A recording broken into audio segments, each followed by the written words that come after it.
ترفند بعدی چیزی نیست شد ترفندی که احمد تو گلیا بود زد که این شکلی بود. حالا ما رد نکردیم ولی خب این گل.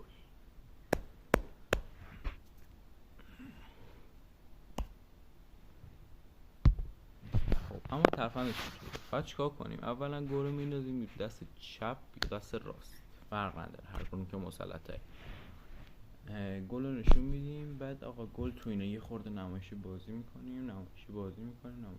میکنیم.